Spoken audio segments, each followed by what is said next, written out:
we also want to recognize the difficulties that have been happening in the journalism world here in the Denver area and in Colorado specifically. And so when we, in our Department of Media, Film, and Journalism Studies, were discussing the issue of the Denver Post and what has been happening there in relation to its ownership, we came to the conclusion that we really wanted to honor Chuck Plunkett, who is the editorial page editor of the Denver Post. And hopefully some of you have read the massive work that he had put together as part of an editorial package to try to explain to the public through the voices of many people who have been important in the Colorado area about why we need to have strong, important, and evidence-based information and sources that are available to us through the news, and why there can be times, and we're experiencing one now, when business interests can come into conflict with public interests.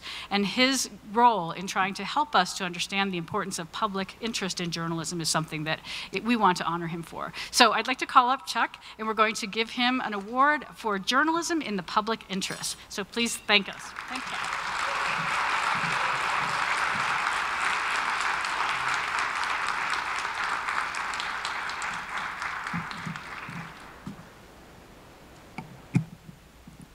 Thanks so much for having me. I wrote you all an editorial. I'm so honored to have this award. My sincerest thanks to you for what you were doing. Because what you've done is to say that we were right. You've now bestowed serious professional, intellectual, scientific, moral legitimacy to our wild-ass game of chicken. In newsrooms, we rely on little motivational sayings to keep us going. Like, the truth is always at the end of a dirt road. You guys haven't heard that one, have you? That's just mine. But seriously, like, a good journalist makes her own luck. Or, better to seek an apology than permission. Or, never take no for an answer. Our profession sparkles when its stories come from dumpster dives, late-night garages, and making deadline from dangerous or difficult remote locations.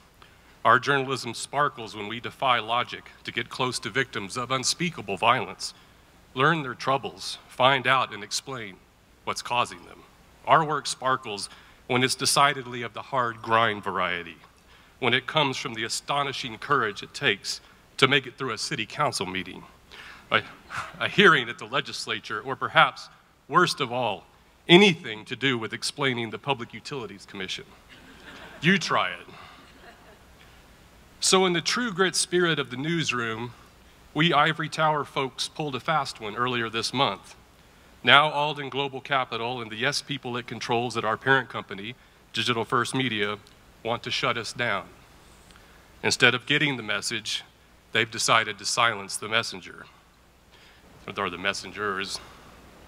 This week they fired my counterpart at Boulder's Daily Camera, Dave Krieger, who published a publisher-rejected editorial about this mess on a blog.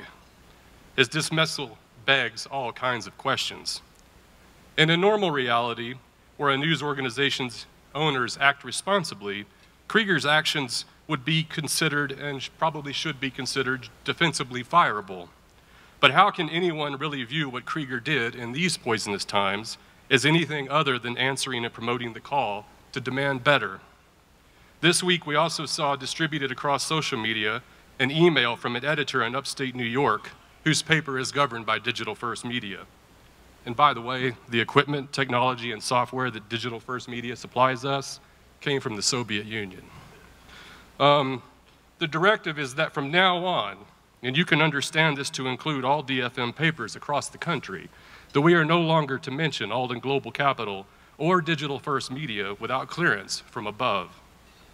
Earth to Alden. Another motivational newsroom saying reminds us that the dumbest thing you can ever do is tell a journalist not to tell a good story, or suppress the truth about something important, like a clear threat to democracy. What you are all part of is so graciously giving us this award is important. We need to have an enough moment in local journalism. We need to remember, especially in Digital First Media papers, that our first obligation is to the truth and to our readers. Nothing should ever change that, or our profession would become meaningless. In a normal reality, what the Denver Post editorial page did might seem a bit out there. Your award should rightly signal to every journalist toiling under such conditions that they should maintain the high ground and keep finding ways to make it clear to any who look for it, no matter what it takes.